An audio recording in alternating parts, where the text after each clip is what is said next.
ورحمة الله. يا هلا يا شيخ وش حالك؟ الحمد لله حالي طيب أبشرك. الله يسلمك. شيخ عندي منام بغيت أفسره ربي يسلمك. فسره. ربي يسلمك. أنا حلمت إني في مزرعة، المزرعة أعرفها يعني هي حولنا منطقة مزارع، وكانت المزرعة ميتة، كل شيء فيها ميت، وجنبي رجل شوية كبير في السن يقول لي تبى تسكن هني؟ أطالع أشوف كأن كل شيء محترق. قال لي إذا تبى تسكن هني اضرب بيدك في الأرض واختار المكان اللي تباه. أنا اخترت المكان اللي أباه وضربت يدي في الأرض، فاخضرت كل المكان اللي ضربت يدي فيه. وفي كان أتذكر حتى في مثل السلحفاة الميتة يوم ضربت يدي كذا امتد الخضار عليها ورجعت لها الحياة مرة ثانية وحيت. وسبحان الله في نفس اليوم قمت في العصر شليت لعيالي البحر، وحصل أول ما أنزل من السيارة أحصل قدام البحر سلحفاة بعد ميتة نفس شكلها اللي في المنام اللي شفته بالواقع. فاستهي في الواقع. فقلت يا سبحان الله، هل صدفة أو أن في شيء؟ نعم فيه إخبار لك. أنت متزوج؟ أي نعم. عندك عيال ذرية؟ أي نعم. ما شاء الله كلهم تمام وبخير؟ الحمد لله الحمد لله. زوجتك تعاني من مشكلة صحية معينة؟ والله لا، لكن تعب بسبب الظروف اللي كنا نمر فيها الحين خاصة. بعيد عليك عشان تفهمني. نعم. زوجتك الآن تعالج من علاج طبي أو روحي أو أي أمر تعالج، أو تحتاج رقية أو تحتاج علاج طبيعي أو لا. أي أمر من الأمور ولا لا؟ لا ما لا. أي نعم. ما تعاني من مشكلة بالباطنة إطلاقا ولا بمنطقة الأرحام ولا في معاناة من هالأمور؟ والله لا ما أعتقد. طيب أنت ناوي تفتح باب تجاري؟ أي نعم شيخ. بدأت فيه ولا ما بدأت؟ لا ما بدأت فيه، متخوف لأن في موضوع ثاني بفتح لك إياه اللي هو يعني أنا قبل 4 سنين كان بفضل الله كان عندي 4 شركات، وكنت شبه يعني مقتني من كل شيء. من عقب هال4 سنين استوت لي مشكلة مع شريك أجنبي، واتذكره حتى قال لي والله ما أخليك تتهنى بهذا الشغل.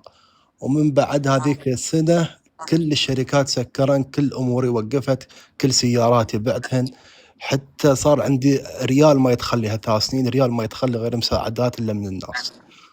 الله المستعان. خلني أسألك معلش، هذا المنام متى شفته؟ شفته والله قبل 3 أيام تقريبا. فيه من ضمن العناصر اللي كانوا معك بالشركاء امرأة؟ والله لا ما أعتقد. لا ركز معي، ما في. ركز معي الله يرضى عليك. في الحلم ولا مع الشركاء؟ لا في الواقع كان لا بحياتك امرأة شريكة معكم أو داخلة معك بشراكة أو لا. كان في تواصل معها أو وسيطة أو عقارية أو أي أمر من الأمور ولا لا؟ لا ما كم فيه؟ لا شيخ ما فيه. طيب عموم أنت قلت ما فيه، لكن أنا بعطيك رؤياك. هذا المنام يبشرك بإذن المولى سبحانه وتعالى أنه أنت راح تدخل بصفقة تجارية، يعني بشغل تجاري، وراح تكون ضربة واحدة بمشيئة الله سبحانه وتعالى. شغل تجاري لك يعني ضربة واحدة، زي ما تقول ايش تسمونها انتم؟ صفقة. انتم التجار. احنا ما نعرف الصفقات، احنا سمعناها منكم، ولا احنا نعرف ان الصفقة واحد يصك على وجهه، هذه الصفقة. لكن انتم قلتوا صفقات عليها وصارت فلوس، احنا يصفقونا ونطيح على ظهورنا، وانتم يصفقونكم ويطلع لكم كميات فلوس. وش نسوي لحياتنا دي؟ هذه حياتنا الله يعيننا عليها. واحد يلطم وواحد يتجر، عدد من التجار.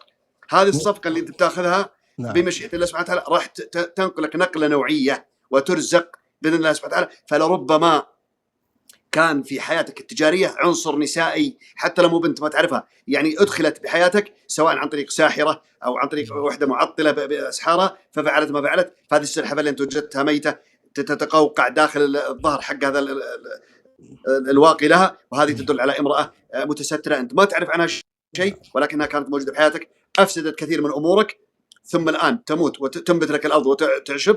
فهذا دليل على أنه أنت بصفقة تجارية قادمة ستنجح وستعود أمورك بإذن الله سبحانه وتعالى إلى أفضل حالا بإذن الله. سم بالرحمن وعقلها وتوكل. زين الشيخ، بعد أنا صار لي 3 سنين أروح عند رقاة، ويوم أرقي أصبوعي يتكسفن ومرات يحصلوني أني أخنق عمري في الواقع يعني. وكل ما أروح عند الرقية أتعذب عذاب حتى تم يومين جسمي يلمني. أرجع البيت ما شاء الله أشوف فيديوهاتك على الماء على التعطيل على هذا، أقراهن يكون وضع يعني ما يستوي شيء. بس يوم أروح عند الراقي سبحان الله يعني حتى ايدي احس انها بتنكسر من كثر ما تتحرك، تضرب في الجدار ورجولي يتكثفن. خلاص استمر على نفسك انت بنفسك بالرقيه، قد تكون انفع لك، لان هناك ممكن يضغطون عليك وتتاثر ويكون صار رده فعل او تلاعب من القرين على الراقي وعليك. لذلك انا اقول لك ارقي نفسك بنفسك وثق ثقه تامه انك انت بتكون بخير، ستعود تجارتك مره اخرى. نقول ان شاء الله. ان شاء الله ان شاء الله يا شيخ، الله بس يسلمك. شوف يا الحبيب الغالي، انت من وين؟ من الامارات؟ نعم. اول ما تاخذ الصفقه التجاريه يا ويلك من فهد القرني اذا ما تدف في حسابي ريالين. والله يا قدرك اكبر عن كذي يا شيخنا. الله لا انا يسلمك. قنوع، انا قنوع. الله. ريالين ازيد عليها نص ريال واخذ لي واحد بيبسي. والله العظيم لو الخبر صحيح بيكون دبلهن 4 اصفار عدالهن. الله يسعدك ان شاء الله ويرزقك ويخلف عليك. يسلمك الله يسلمك. بس شيخ بعد عاد اخذ من وقتك ولا حسني طولت؟ تحضر؟ قال عاد ياخذ من وقتك. تاخذ من وقتي ليش؟ وقتي لك لحالك. اللي بعد صوتك مو بغريب علي، كل شيء طالع عندي. لا تنزل يا عبد الله. لا والله يا شيخ. يا بنت الحلال والله شوفوا انتم تسوقون على اي احد الا علي انا. اصوات الجن اعرفها، يعني الجني لما يغرد اعرف انه في جني قاعد ينادي من الوادي. تجين تقولي لي لا. قولي عموما خلاص طلعتي قولي. يا شيخ شفت منام امس. والله ان انت قولي صح. اعترفي احب اللي يعترفون. يا شيخ زمان انا ما عندي احد افسر عنده. يعني صح كلامي؟ ايوه بس مو دايم والله العظيم مو دايم. لا صار لي شهرين. لا فسري عادي، بس انه عشان تعرفون انه يلا. شفت منام والصراحه اني خايفه عليه، خايفه منه. خايفه عليه؟ خايفه على منامك لا يجي واحد ياخذه. خايفه على منامي. قولي يا بنت فكوني شركم والله العظيم ترى بهدلتوني انتم، والله بهدلتوني بعد زل الحياه انتم. يلا قول.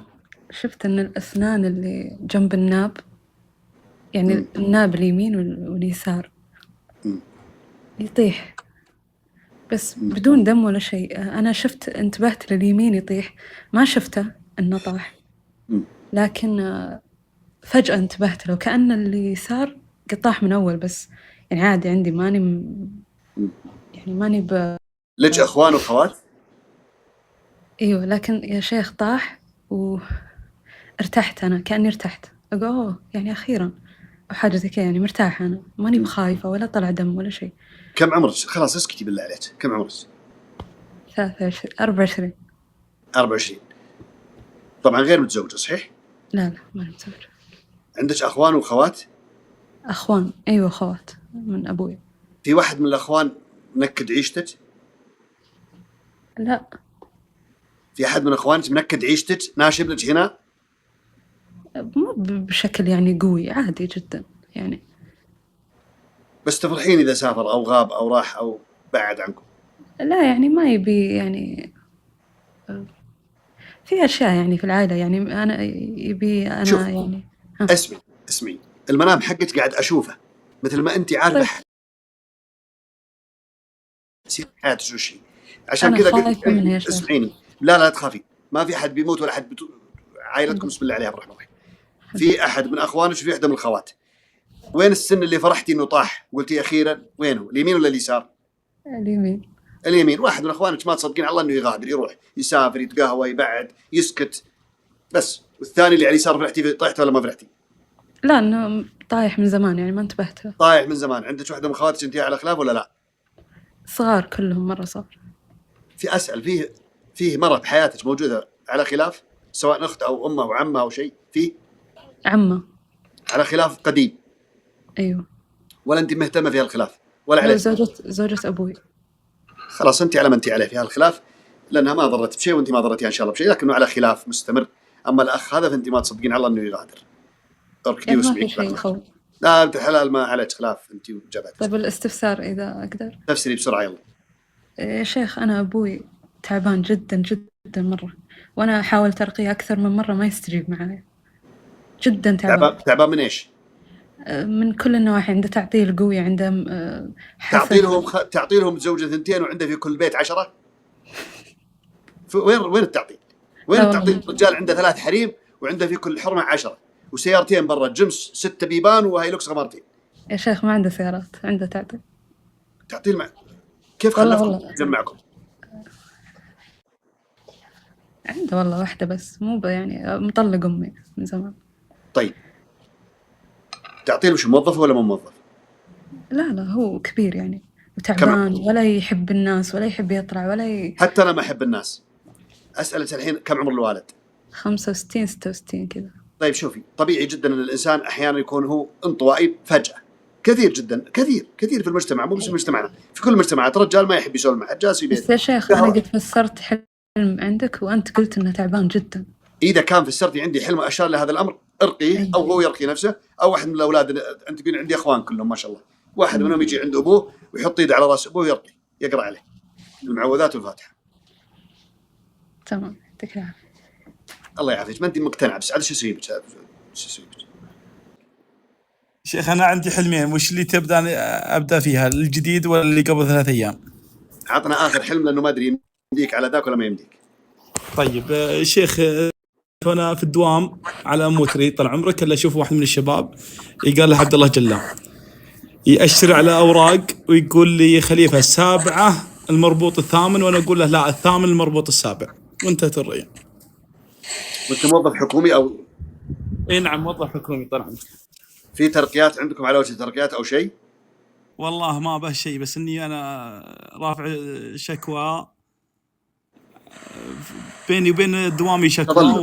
تظلم. اي نعم طلعك. بمشيئة الله سبحانه وتعالى شكواك بمشيئة الله، والله اعلى واعلم، بتكون لمصلحتك باذن الله سبحانه وتعالى. هي بعد 12 يوم من المحكمة الجلسة الأخيرة يا شيخ. باذن الله سبحانه وتعالى. ثق اولا في الله سبحانه وتعالى، ثم في من تكون القضية بين يديه، انه ما راح تظلم فيها ابدا، واسال الله ان تكون لمصلحتك باذن الله. طيب الحلم الثاني قصير، كان وقتك يسمح جعل ربي يوفقك. قل يلا. شيخ في ساحة فاضية، والساحة الفاضية هذه أقول له لقيت واحد من الشباب ما أعرفه، قلت يعني نظفتوا الساحة هذه؟ قال لي حطيناها لسباقات الخيل. وأنا جاية طال عمرك كذا باعتزاز، قلت أنا بشارك في سباق الخيل. قال لي تذكرة ب30 ريال، وترى السباق 3 كيلو 3 كيلو متر، يعني السباق ما بسباق سرعة، بين السرعة وبين الماراثون. وقال لك تراك ما تقدر تشارك بثيابك، لازم تشارك ببدله يعني. رحت للسيارة، خذيت انا تيشيرت، اخذت انا شورت، وفي الطبيعه انا احط جزمات معي وانت بكرامه معي في الموتر، يعني في الحقيقه دورت انا جزماتي ما لقيتها. واحده من خواتي اسمها ساره عطتني بوت كبير لين الركبه. فلبست انا طال عمرك، قلت اجل بقعد في الاستراحه لين يبدا السباق وعقبه بسابق. اللي هم معطيني حصان لونه اصفر، حصان ذكر، وما باقي ما ركبوا عليه السرج. قلت انا بحط نفس الحصان، فقلت ميد السايس يعني ركب السرج عليه، فانتهت الرؤية. ما شاء الله. هذا متى شفتها؟ قديم؟ هذه قبل 5 أيام أو 3 أيام تقريبا يا شيخ. انت موظف مدني حكومي ولا؟ اي نعم، بس انه في قطاع عسكري. اي مدني في قطاع عسكري، انا قلت لك مدني في قطاع حكومي. اي نعم صحيح، اي نعم. اي قطاع حكومي، والمدني وش الحكومي وش عسكري، اي قطاع اخر يدل على حكومي يتبع للحكومه. نعم. خليني اسالك، باي مرتبه الان انت؟ انا المرتبه السادسه. وكم قال لك؟ 3 و3 صحيح؟ قال لي ايش اسمه ذكرت 3 مرتين انت. ب30 تذكره وسباق 3 كيلو. اي رقم 3 ذكر مرتين. اي نعم صحيح. اي وان انت تاخذ الخيل وبتحط السرج وفي ساحه نظفوها. اي نعم، والسباق 15 خيال السباق. ما شاء الله تبارك الرحمن. اسال الله ان يبارك لك. انا ارى في منامك هذا انه في انجاز سيحدث باذن الله سبحانه وتعالى، سواء في رفع القضيه حقتك او في ترقيه قادمه او في